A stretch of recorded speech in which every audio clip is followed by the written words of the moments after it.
You are listening to the People Centric Podcast, where we talk through the toughest challenges that people face at work and give practical advice to fixing those challenges.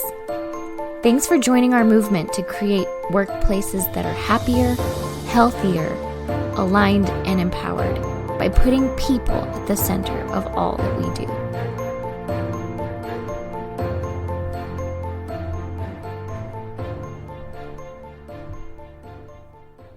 Hello, People-Centric listeners. We are excited to be with you today. And today, I would say, is very special. You have me, Philip Herzog. Glad to be here. But most exciting, we have two authors, Diana Royalty and Don Harkey, the co-founders of People-Centric and co-authors of a new book. So, Don, how excited are you about this book? I'm so glad, Philip, that you reached out to our agents, our respective agents, and got on the calendar, even though we work like two desks down from each other. It was great to be able to have our people work with your people to get this scheduled into our incredibly busy. They were very helpful. We appreciate your time. And, even though we increased our budget to have you with us today, well worth the investment every time. That's what I always say. Yeah, we're excited. We're excited to have this. Yeah, we got the book out. Did you pay Don to be here? Because you need a new agent, Diana. You need a better agent. You need a much better agent. He did. That's right. His agent was very quick. You're your own. You signed the check, Diana. I got it today.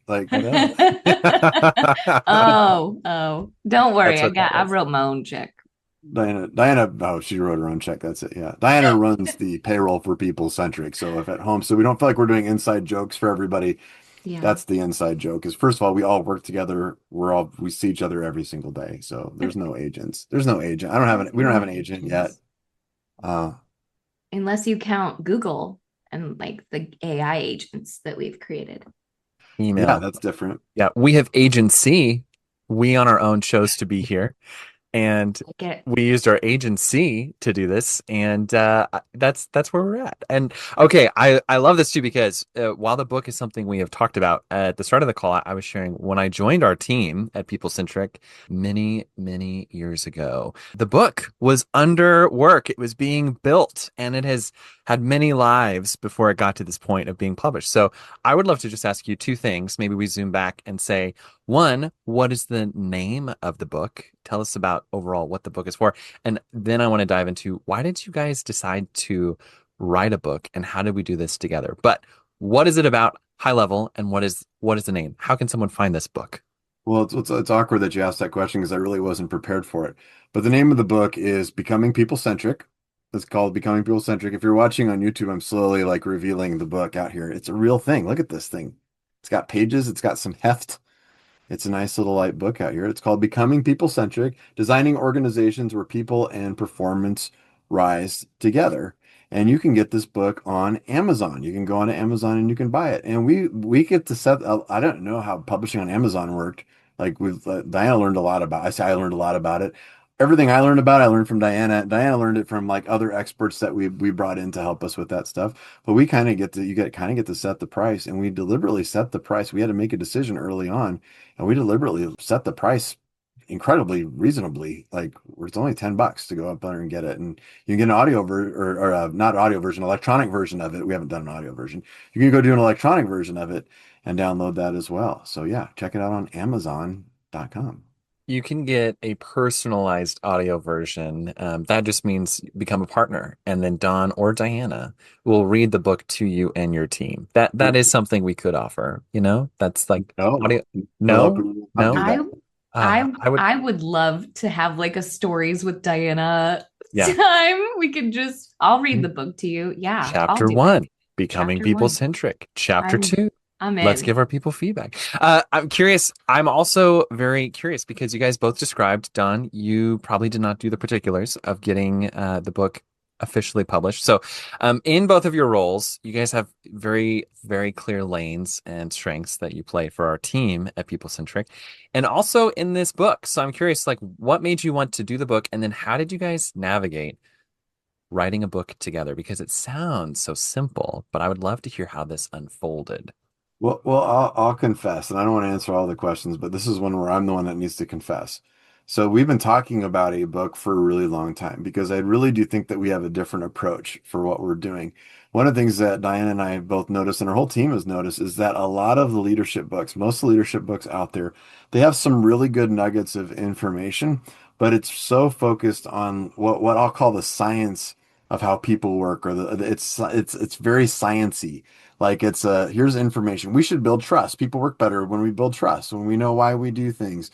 Or it's very researchy, like good, like classic books like Good to Great, which is like fantastic, but it's a study that then says like these are great organizations and these are not so great organizations, and here's some things we found in common, but they don't tell you how to, then what, now what. So like we see clients do book studies all the time where they'll take books and they'll do things amongst their executive team and they'll read it and they'll be like, well, that's a really good idea. Now, what do we do with it? And then they really fail on what they do with it next. So, like my background is engineering. So engineers are what our job is we take science and information and we apply it to do something useful with the information. And so that's what's different about people centric is we're applying the science and we're saying, how is this useful to implement it? Which implementing it doesn't just mean, okay, you should trust each other. You can't just say that. A team should have trust. Okay, well, let's trust each other. Your organization should have a good culture. Okay, so how do we have a good culture? What does that look like? And so we've been studying for years how to create a culture. And we decided that, boy, this is something different that's out there. Nobody's talking about that. Like exactly how do you do it? What's the step by step? How do you implement that? So we went to do the book. And the piece where I have to confess is it took us an incredibly stupid long period of time. And the reason it did was because I tried to do it by myself. For a long time in our history, I just thought, well, look, this is I'm the one, I'll take this and I'll run with this. I'll take, whether I'm saying I'm taking the burden or I'm taking the glory. And the truth is, it's probably both of those things.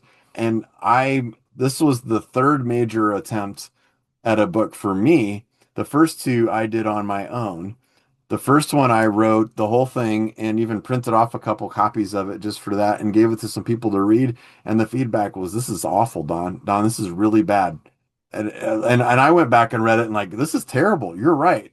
This is really bad. So the second time I did it, I got an editor to work with me and she was fantastic and we walked through it and everything else. But the problem with that book, which someday maybe that book will get released or some version of it, but it ended up being like the story of me, not the story of like how to become people centric. So it was more, and it was very therapeutic. Writing for me is therapeutic. Like it's one of the ways I do a lot of self therapy is like you write stuff down and journal and things like that. When I'm writing a book, like I'm exploring things and I'm thinking about things and everything, which is really interesting for me to do, not as much for other people. So that's a struggle. So then at some point I realized, like with everything that we do at People Centric, that I'm better with other people. I'm better with Diana. I need Diana with me. Diana is co-founder of People Centric. Diana and I work very, very closely together on what we do for this company because of the way that we think and how differently we think about things. And when Diana and I work together to create something, it's a lot better. And so when I finally asked for Diana's help and said, Diana, why don't we co-author this book? Then it sprang forward relatively pretty quickly, actually. Like we cranked it out pretty quickly. So I know it's a long version of the story, but I just wanted to confess that a lot of the hold off was because of me and my ego and my hubris and my desire to improve myself and those kind of things. And so when I got out of the way, boom, it happened. Boom, it happened. I feel like that's typically many stories that involve Diana royalty. You're like, there was before Diana royalty, and then Diana royalty came, boom, it happened. And one of my favorite parts while you're talking, Don, is just watching Diana's face. Many expressions and ideas represented, and it's not lost. In many ways, I love your story, and I appreciate your candor of just saying, becoming people-centric, writing the book. The process of writing the book helped you become even more people-centric in this approach, which as a leader, as a founder, that's not easy. It's not always built in. You have a lot of ideas that when you quit a book, you have a lot that goes into it. So you really do have to say, like, what are we trying to accomplish with this thing? Like, what are we trying to get out there? And so I'm really proud of the product that went out there. And Diana really led this effort. And that's why Diana's name is first on the book and everything else, because Diana really just like took the point on it. But it just tells you, like, it's just when you read it, like Diana did some research. Diana, you can talk a little bit about that, but like the tone, like how to put the the tone in the book, like how does it go across? Like I'm very storytelling, which works great like in a keynote or a presentation or things like that. And I do a really good job with that. When that translates into writing, you lose some of that. And sometimes you just get to like just tell us about it. Like Danny, you want to talk a little about the style of the book? Because I think it's a key piece to it. Sure. Yeah. I mean, I did some research about like attention spans and other books and then I also wanted it to still have our voice. We're very casual. I'm going to say casual. That's probably real. And then it's a lot of what I like. It's just like very direct and easy to understand and like, I don't know, to the point. And so it's not a huge book. It's like 120 pages or something, but you could pick it up at any chapter, start that chapter and understand what's going on in it. You can kind of switch back and forth and go to the places you want to go. It does culminate all into like a bigger picture. But if you were like, oh, I just need to know about communication in a company, you could open up the chapter on communication, read it, and have some good things. Mm-hmm. So yeah, I kind of intentionally made it to the point, but I do love Don's storytelling. So we made sure there's a story in every chapter. There is some human story, something we've actually done, some client we've actually worked with, some people we actually know are like in the story so that it is real. It does show you that we have done this specific thing and how it worked out. So there's a good mixture of both of us in the book. There's storytelling and there's directness. With that, I was curious. Don gave his confession and then shared, your role of helping the voice and getting it out there. So a question, maybe we'll start with you, Diana. Now that the book is out, there's a lot of work into it. What's the point of the book? How do we want this book to help and serve people? How did we plan for it to contribute to the people we work with and people who need and want framework help? Well, I think it's interesting that you said that want framework help, because I think most people don't know that they want that kind of help. Don had mentioned earlier that there's a lot of books that have a lot of data and a lot of science and a lot of like really great phrases and insights that you can pick up on, but how you actually go and do those things, how do you build trust? How do you make sure that your people feel psychologically safe? All of those things aren't laid out for you. But we took the work that we do with our clients. We said, this is a framework. This is an operating system. Everything you do will fall into these things. This is how it connects, and this is how you do it. So we kind of took all of the science and data, and there are science and data and research points in the book, but we really focused on what do you do with that? Science says this. Now, what do you do with that? Data and research tells you this. Now, how do you apply that? And I think that because Don is very engineering and had that background, and because I'm like a doer, a lot of what we focus on is how you execute the science and the data. So I think that's the main focus of the book, is like, yes, use all of this information that's already out there or been studied for years, but here's how you use it. As you were talking, it makes me think it's in many ways, I think a lot of what our approach is like, it's the recipe book that you can use. Do you ever go online for a recipe and the first 25 pages are scrolls for infinity where people are like, salmon is amazing. Did you know that salmon are wild caught or are raised in a farm? Did you know that? And it's like everything you could know about salmon. You're like, I just want to make my salmon. I think we have a lot of leaders that are like, yes, what's the recipe? What's the recipe for culture? What's the recipe for success for my team? What are the things I need to do? And I think that the book does a great job. As you mentioned, 120 pages. I'm not a fancy bibliophile. I'm not a huge bookie, but I love a good book. This book is just long enough you can be accomplished in reading a book. You can say, I read a book that was over 100 pages, but it's small enough, to your point, you can get through it and say, I can remember what I read. I didn't get to the end and forgot where I started. I didn't need to learn about the life cycle of a salmon. So Don, I'm curious, what would you add to this culture recipe book that you and Diana created? Well, I liked what Diana said, is sometimes people don't know that they need this. Like just on a real basic level. I was talking to a business owner yesterday who was talking about his company, and we had been talking about, he'd gotten to know us a little bit and seen us present at conferences, and he's just intrigued enough to talk with us. But he's also very much a financial person. So he's looking at his P&L and driving his business by that, by looking at the P&L and saying, okay, I can either add more revenue or I can take expenses off. And what we have showed him, or started in our conversation yesterday, he had something that happened where a key person in his organization got upset and frustrated and left and took a good chunk of revenue with that person. That's the people issues that come into every single organization. And I pointed out to him and I'm like, what would have happened if you had a system or a better culture where that hadn't happened? If that person had stayed, it would be a game changer on your P&L. Like it's a piece of that. So I think that most business people understand that people have a big impact on your P&L, but when they look at the P&L, they're looking for line items on it, like how's this going to impact things? Are you going to make my people less expensive? Are you going to reduce this? Are you going to increase this? What are you going to do with it? And the answer is like all of those numbers are influenced by your people. So we wanted the book to show you how can you build the culture that connects what the people want and need with what the organization wants and need to ultimately drive your KPIs at the end of the day. Like this stuff is not about, I like in the back cover, it talks about like it's not about motivation, perks, or culture slogans. It's about design. You're not trying to make people happy. Our goal is not to just make people happy or to be altruistic with your business.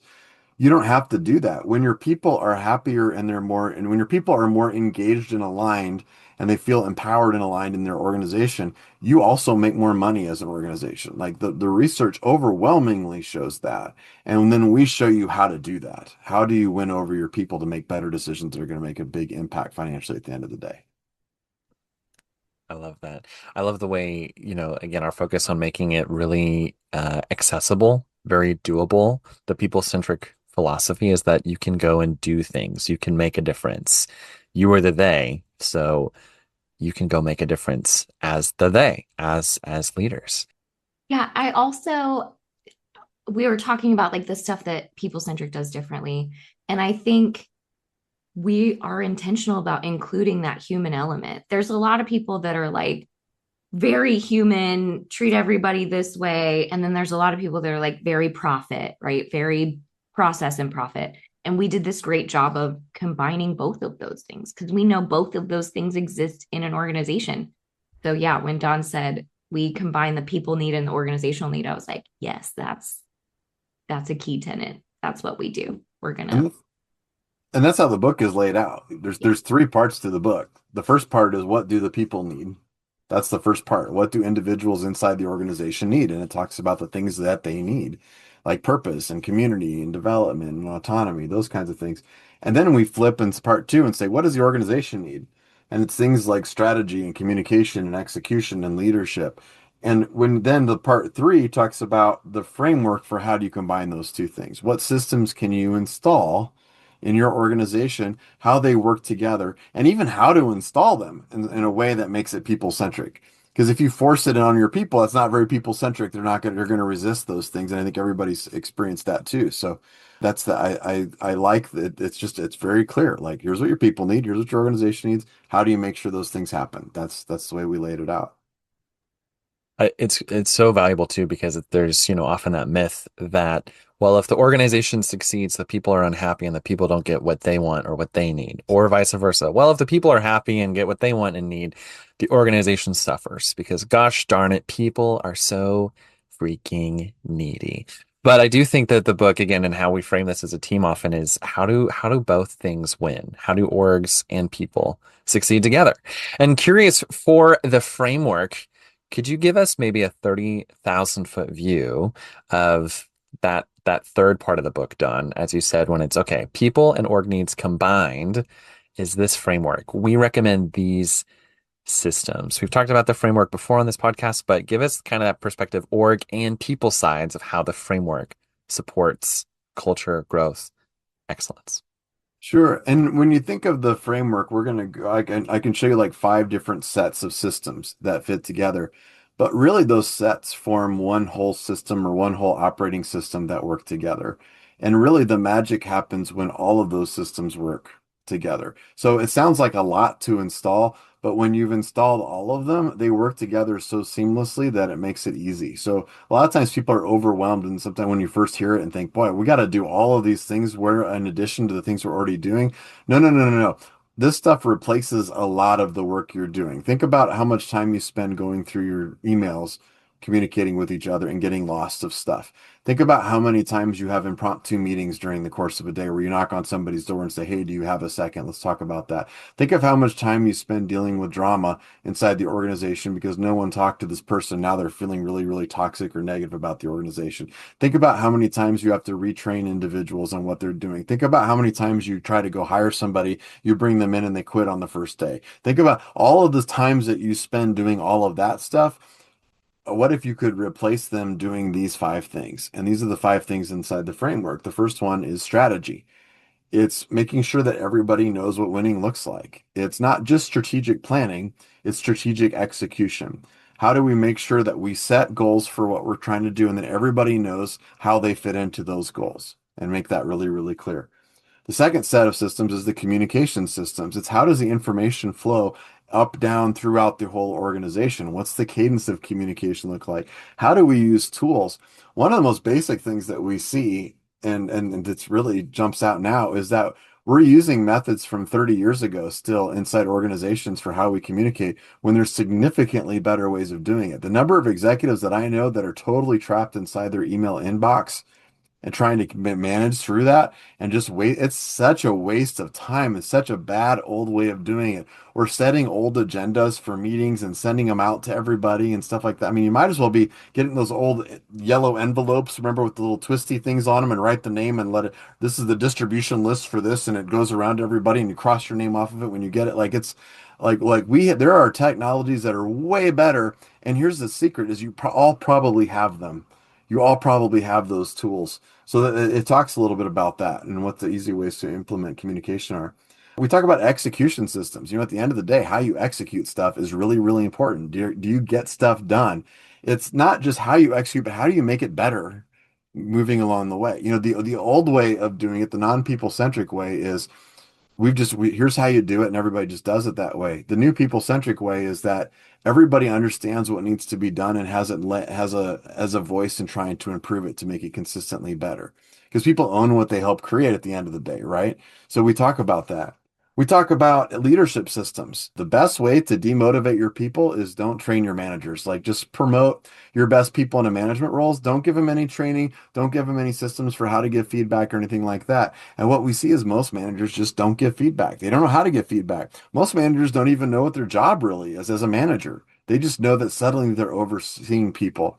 So there's systems that you can put in place. So not only how you train your managers and what they need to do, and not on everything. I went to Barnes and Noble this weekend and I saw a manager training book, and it was a textbook that had 38 chapters to it. And it wasn't like how to be a manager. It was like how to be a human, right? It was like how to negotiate better and how to have a better presence and how to have emotional intelligence and how to do. And that's why when you go to conferences and they have management topics, there's 1,000 of those topics, right? What we've done is say, no, let's break it down into the basics of what a manager is. You're evaluating performance. I'm giving feedback. I'm checking for ownership, and I'm coaching, and I'm holding people accountable. And then you have systems that align with that to train me and make sure that you're holding me accountable as a manager, that I'm doing those things. And then the last set of systems are the people systems. It's the special system. It's the one in the center, right? People centric. And that's the center of how do I connect the people to all these systems? How do I hire the right people? How do I onboard them the right way? How do I define the roles? How do I set up my org structure that it makes sense? People don't know how impactful the org structure is. If you have a team and you have a supervisor and they have 85 direct reports under them, how does one person manage 85 people? The answer is they don't. There's too much weight on the beam. You design that bridge poorly, the bridge is going to collapse. It doesn't work. So that's one of the most important systems, in the system that's in the center, because it connects all of those other things together. It connects the people to the roles. So if you're running all of those things, and we just talked about different sets of systems, but they combine really slick. So think about it. You go do strategic planning. What we see a lot of organizations do is you did the strategic planning, you were super hyped up, you have a plan now, you've got some key objectives and some goals. The biggest problem we see is then if you're lacking any of the other systems, what do you do with those goals? Where do they go?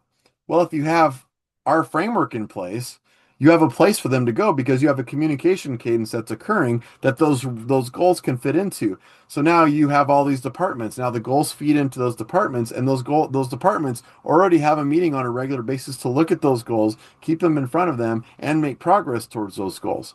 And then how do we execute on those goals? Well, you have execution systems where while you're executing on those goals, then they can improve processes and develop them and help them evolve along the way to continuously improve with the input from your people. And then how do you hold accountability to that execution? You also have leadership systems that support all of that to make sure that the people are doing what you need them to be doing. So it's not five different sets of systems. It's five components really within one operating system that makes your organization just work better with people. So that's the high level. I hope I did well with that. Diana, I saw you nodding a lot. I don't know what you'd add. No, I think you hit it. That's a good high level.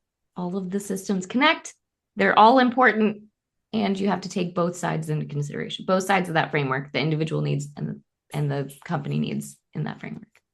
I think that as we kind of close out our podcast, I'm curious from both of you. Don, you made a comment earlier on that writing this book together was a meaningful experience, and it probably added depth and color to the framework in a sense. But I would love to hear from both of you just what it's been like to, as co-founders of People Centric, as co-authors, like what it's meant for both of you in writing this together. You know, whether it's something that you've learned about each other yourselves or just the greater depth of the framework. It's kind of a big question, but like what has been the change, the meaningful difference that this book writing process has been for you? If we end there, I would love for our listeners to get to hear that story and that impact.